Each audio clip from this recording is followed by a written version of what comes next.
the shadows of America's roaring 20s, when jazz filled the streets and prohibition ruled the land, another empire was quietly being built.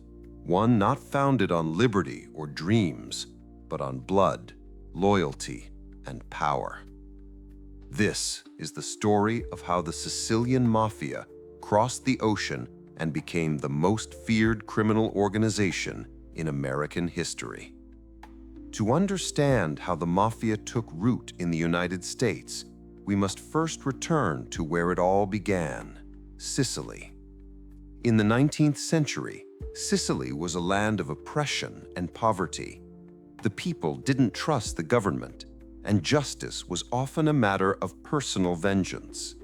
Out of this chaos emerged secret societies, brotherhoods that promised protection, honor, and order.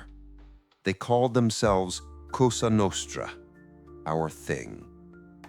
Wasn't long before waves of Sicilian immigrants brought this secret code with them to America. They settled in cities like New York, Chicago, and New Orleans, bringing hard work, tradition, and the seeds of something darker. At first, the Mafia was small-time, extortion, gambling, smuggling. But everything changed with the arrival of Prohibition in 1920. When the U.S. government outlawed alcohol, the Mafia saw an opportunity, a golden empire waiting to be built. Bootlegging became the lifeblood of the American Mafia. They smuggled whiskey from Canada, rum from the Caribbean, and home-brewed gin in basements. And with the profits came power.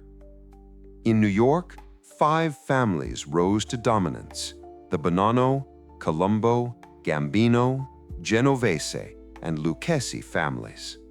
Their leaders became legends of crime: Lucky Luciano, Meyer Lansky, Vito Genovese, Carlo Gambino. Men who didn't just run gangs, they built a system. Luciano was the architect of modern organized crime. In 1931, he formed the Commission, a governing body that united all major crime families under one set of rules. No longer would blood feuds destroy business. The Mafia would operate like a corporation, cold, efficient, and untouchable. But what kept these men bound together wasn't money alone. It was the code of silence, omerta. Breaking omerta meant death. Loyalty to the family came before everything, even your own life.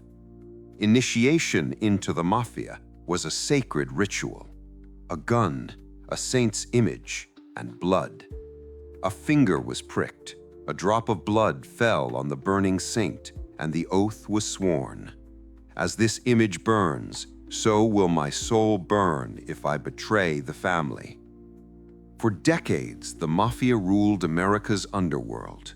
They controlled unions, construction companies, nightclubs, and politicians. They had friends in high places and enemies buried deep. By the 1950s, their reach was national.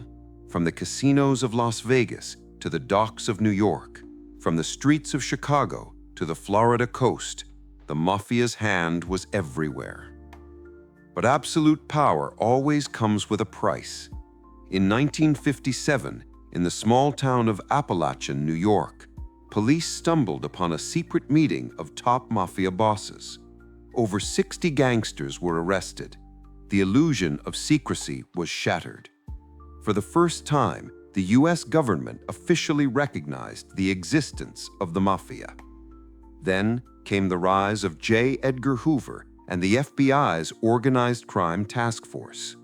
Undercover agents, wiretaps, and surveillance slowly began to expose the empire from within. And perhaps no moment symbolized the fall of the Mafia more than the story of Joseph Valachi, the first mobster to break omerta. In 1963, Valachi testified before the U.S. Senate, revealing the structure, rituals, and names of the Mafia hierarchy. The oath of silence had been broken. Still, the Mafia adapted. When drug trafficking replaced bootlegging, new bosses like John Gotti rose to fame, the Teflon Don, who dressed like a movie star and ruled with an iron fist. But Gotti's arrogance would be his undoing. The FBI finally caught him on tape ordering hits. In 1992, he was sentenced to life in prison. By the late 1990s, the Mafia's golden age had ended. RICO laws, surveillance, and changing times crushed what was once untouchable.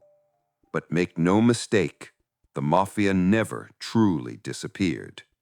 Today, whispers of its influence remain. In construction, waste management, and gambling, the old networks still breathe, quieter, smarter, more hidden than ever. The rise of the Mafia in America is more than a tale of crime. It's a reflection of human nature, of ambition, loyalty, greed, and power, of how systems built in the shadows can shape the light above them.